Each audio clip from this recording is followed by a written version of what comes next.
ഭൗതിക ലോകത്തും നാളെ പാരത്രിക ലോകത്തും നാം വിജയിക്കണം. ഓരോ വിശ്വാസിയുടെയും ആഗ്രഹമാണ്. ഈ ആഗ്രഹം പൂവണിയുന്നതിന് സഹായകരമാകും വിധം വിശ്വാസ കർമ്മങ്ങൾ നാം ക്രമീകരിക്കണം. പരിശുദ്ധ ഖുർആനിൽ വിജയികളെയും പരാജിതരെയും പരിചയപ്പെടുത്തുന്ന പല ഭാഗങ്ങളും അവിടെയെല്ലാം പരിഗണിക്കപ്പെട്ടത് വിശ്വാസവും കർമ്മവുമാണ്. നന്മയും തിന്മയും അല്ലാഹു സുബ്ഹാനഹു വ തആല വ്യക്തമായി മനുഷ്യനെ പഠിപ്പിച്ചു.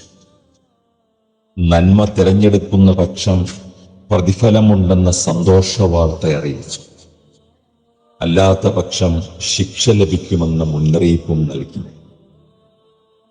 രണ്ടിലേത് തിരഞ്ഞെടുക്കണമെന്ന് തീരുമാനിക്കുവാനുള്ള വിവേചനാധികാരം മനുഷ്യന് തന്നെ അല്ലാഹു നൽകി. ഈ അധികാരം നല്ല നിലയിൽ വിനിയോഗിച്ചവൻ വിജയിയായി, അല്ലാത്തവൻ പരാജിതനും. ആരെങ്കിലും നന്മ ചെയ്താൽ അതിൻ്റെ പ്രതിഫലം അവനുണ്ട്, തെറ്റ് ചെയ്താൽ അതിൻ്റെ ശിക്ഷയും.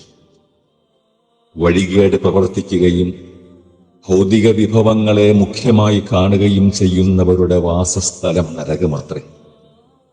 വിധി നിർണയ നാളിൽ രക്ഷിതാവായ അള്ളാഹുവിന്റെ മുന്നിൽ നിൽക്കേണ്ടി വരുമെന്ന കാര്യത്തിൽ ഭയപ്പെടുകയും സ്വന്തം ഇച്ഛകളെ അടക്കി നിർത്തുകയും ചെയ്തവരുടെ വാസകേന്ദ്രം സ്വർഗവും ഖുർആൻ.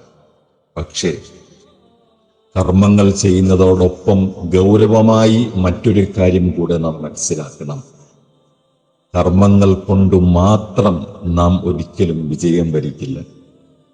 രക്ഷിതാവായ പടച്ചതമ്പുരാൻ നമ്മോട് കൽപ്പിച്ച ചില കാര്യങ്ങളിലുള്ള വിനീത അനുസരണ മാത്രമാണ് നമ്മുടെ കർമ്മങ്ങൾ. അള്ളാഹുവിൻ്റെ ഔദാര്യവും അവൻ്റെ കാരുണ്യവും കൊണ്ട് മാത്രമേ നമുക്ക് രക്ഷപ്പെടാനാവൂ. ഉൾപ്പെരുമയും അമിതമായ പ്രതീക്ഷയും നമുക്കുണ്ടായിക്കൂടാ. ആരാധനകളിലൂടെ നാം കൂടുതൽ വിനയമുള്ളവരാവണം. ഭയവും പ്രതീക്ഷയും ഒരുപോലെ നമ്മിൽ സംഗമിക്കണം.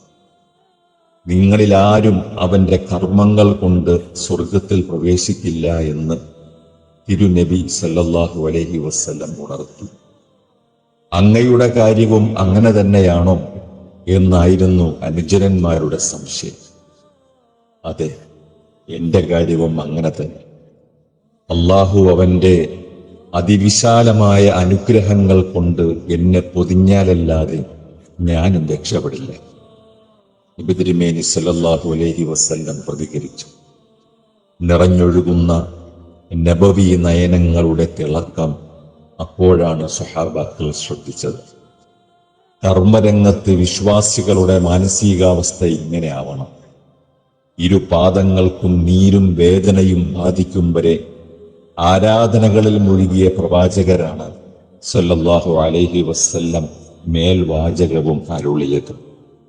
നോമ്പിലൂടെ നമുക്ക് വിനയമുള്ള ആബിദുകളായി മാറാം.